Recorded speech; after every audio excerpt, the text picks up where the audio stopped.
Жалал Абад областы, Тоғызтары району Атай айылы, номер 5 Парктабас атындагы жалпы билим берүүчү орто мектеби. Технология сабагы 5-класс. Предметтик мугалим Досматова Нарамкүл Жаныбековна. Сабактын темасы бөлмө өсүмдүктөрүнө кам көрүү. Сабактын максаты билим берүүчүлүк максаты. Бөлмө өсүмдүктөрүн өстүрүү боюнча пайдалуу кеңештерди берүү. Өнүктүрүүчүлүк. Бөлмө өсүмдүктөрүн өстүрүү боюнча видео сабактан алган билимдерин үйдөн өз алдынча тиешелүү маалыматтар менен салыштырып, чыгармачылык менен иштөөгө үйрөтүү. Жашаган жерибиз ар дайым кооз, көрктүү болуп туруусуна кам көрүү көндүмдөрүн калыптандыруу, өз колдору менен сулуулукту жарата билүү мүмкүнчүлүктөрү бар экендигин аткарган иштерин жыйынтыктары менен көргөзүү. Бөлмө өсүмдүктөрү. Бөлмө өсүмдүктөрүн өстүрүү талыкпаган эмгекти талап кылган эң кызыктуу иштердин бири. Үйүбүздүн же мектебибиздин интерьерлери өсүмдүктөр менен көрктөнүп, гүлдөп, бүрдөп турса кандай керемет. Өзгөчө бөлмөдө өстүрүлгөн өсүмдүктөр жарашыктуу көрк берип, жагымдуу маанай тартуулайт. Ал абаны тазалап, ден соолукка пайдалуу заттарды бөлүп чыгараарын баары эле биле бербесе керек.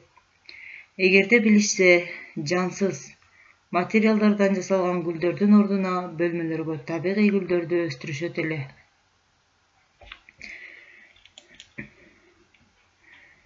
Силердин үйдө кандай өсүмдүктөр бар балдар? Алардын аталыштары кандай? Үйдөгү өстүрүлгөн гүлдөрдү кантип багуубуз керек? Ушул суроолорго өзүңөр ойлонуп, жоопторун таап көргүлөчү балдар. Азыр жылдын кандай гана мезгили болбосун, жалаң гүлдөрдү өстүрүү менен чектелбестен, бөлмөлөрдө жана чакан күнөскаларда жашылча жемиштердин түрлөрүн өстүргөндөрдү көрүп эле жүрсөңөр керек.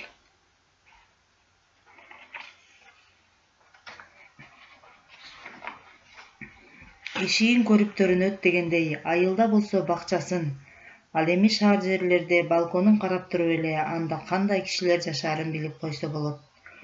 Бөлмөдө өсүмдүктөрдүн өстүрүүрдө эң алгач силерге кандай өсүмдүк жагаарын, ал кандай пайда алып келээрин аныктагыла. Аны кантип өстүрүү керектигин маалымат каражаттарынан тандап билгенден кийин гана аны өстүргөнүңөр натыйжалуу болот. Өсүмдүктөрдү өстүрүүдө эске алуучу эрежелер балдар. Гүлдөрдүн көчөттөрүн башка идиштерге көчүрүүнү эрте жазда жүргүзүү керек. Бөлмөдөгү өсүмдүктөрү туура өстүрүүдө жыл мезгилдериндеги өзгөрүлүп турган температурага ылайыктап, топурактагы кыртыштын ымдуулугун эске алып, идиштин өлчөмүнө жараша суугаруу керек. Эгерде ага ашыкча суу куюлуп калса, ал идиштен сарыгып түшкөн суу астыңкы идишке толуп кетип, өсүмдүктүн тамыры дем ала албай калышы мүмкүн. Ошондуктан сарыгып түшкөн сууну да өз убагында төгүп туруу керек. Эске ала турган нерсе, кандай өсүмдүк болбосун өтө муздак суу менен суугарууга болбойт. Үйдөгү гүлдөр сыртта табигый шартта өстүрүлгөн өсүмдүктөргө салыштырмалуу өсүүсү жай болгондуктан азыктандыруу да чектелүү болушу зарыл. Кошумча азыктандыруу иштерин өсүмдүк күчтөнүп өсө баштаган учурда, апрель-май айларында берсе жакшы болот.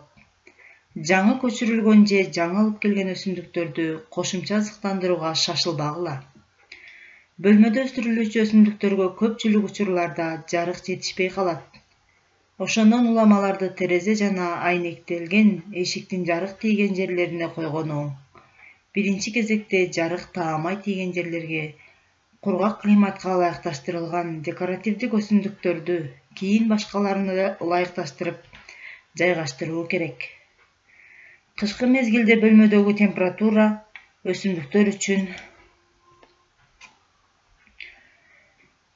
18-20 градустан төмөн болбошу керек. Ал эми деги эле баардык өсүмдүктөр үчүн ымдуулук 30-50% болгону абдан жакшы. Эске сала турган нерсе, өсүмдүктөрдү эч качан от жаккан жана шамалдуу жерлерге койбош керек. Өсүмдүктөрдү өз ордунан башка жерге которуштура бергенде жалбырактары саргайып түшүп, жаңы орунга көнгөнчө өсүүсү начарлап ооруйт. Өтө зарыл болбосо которуштура бергенден пайда жок. Гүлдөрдүн сырткы көрүнүшүнө да көңүл бөлүү зарыл. Алардын бутактары менен жалбырактарын өз учурунда карап турбаса, саргайып куурап кетет да, ага ар кандай зыянкеч курт-кумурскалар топтолуп, түрдүү жугуштуу илдеттерге чалдыгышы мүмкүн. Кандай гана өсүмдүктөрдү өстүрбөгүн ага тиешелүү маалыматтарды маалымат булактарынан таап пайдалануу зарыл.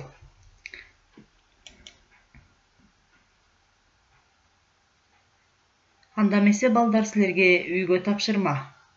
Өзүңө жаккан өсүмдүктөрдү өстүрүү боюнча маалыматтарды топто. Портфолиоңорго топтолгон маалыматтардын негизинде өсүмдүктөрдү өстүрүүнүн аракетин көргүлө. Өсүмдүктөрдүн өсүү процессине байкоо жүргүзүп, жолдошторуңар менен ой бөлүшүп, тажрыйба алмашкыла. Ал эми бул болсо балдар үйдө өстүрүлгөн гүлдөрдүн ыңгайлуу коюлган жайлары жана үйгө бул өзүнчө бөлмөлөргө кооздук тартуулайт.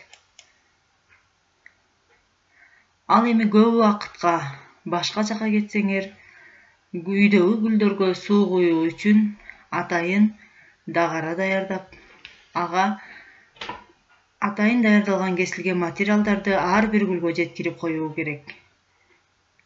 Ал идиштеги сууну гүлдөрдүн түбүнө тамчылатуу жолу менен жеткирип турат.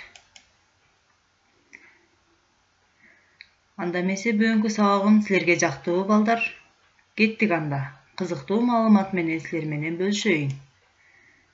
Айгүл гүлү тууралуу маалымат.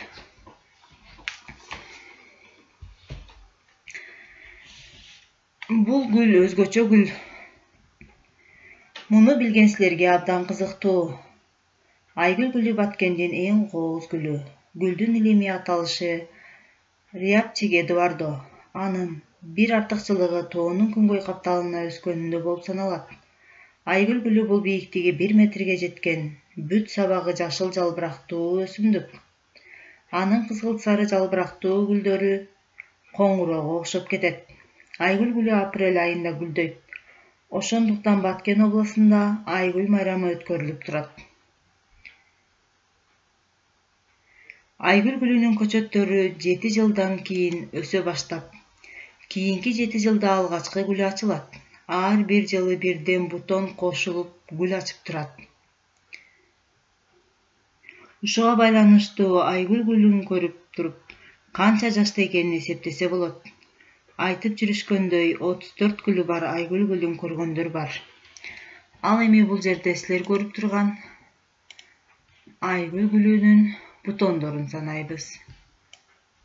1, 2, 3, 4, бул жер менен 5. Бул жерде айгүл гүлүнүн 5 бутону бар. Бул анда 5 жылдык айгүл гүлү болуп эсептелинет.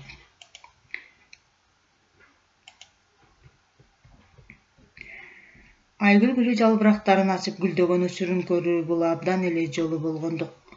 Окумуштуулар анализдеп, бул өсүмдүк эндемик экенин аныкташкан. Себеби көрүнгөн жерге эле өсө бербейт. Бир гана Кыргызстанда жана Түркмөнстандын тоо кыркасында өсөт. Бул гүл эң эле аз санда болгондуктан коргоого алынган. Марттын башталышынан майдын аягына чейин гүлдөйт. Май, июнь мөмөлөйт. Жер үстүндөгү бөлүгү жайдын ортосунда куурап калат. Топтошуп, кээде бүт аянтты ээлеп, кээде жалгыздан өсөт. Жаратылышта уругу аркылуу гана көбөйөт. Уругунун өнүмдүүлүгү 60% кем. Эгилгенден кийин 7-9 жыл өткөндө гүлдөйт. Кыргызстанда 2 жер тизмегинде, Түркстан тоо кыркасында, Айгүлташ тоосунун түндүк капталында, Козланташ, Лайлимазар суусунун сол жээгиндеги Капчыгайда кездешет. урматтуу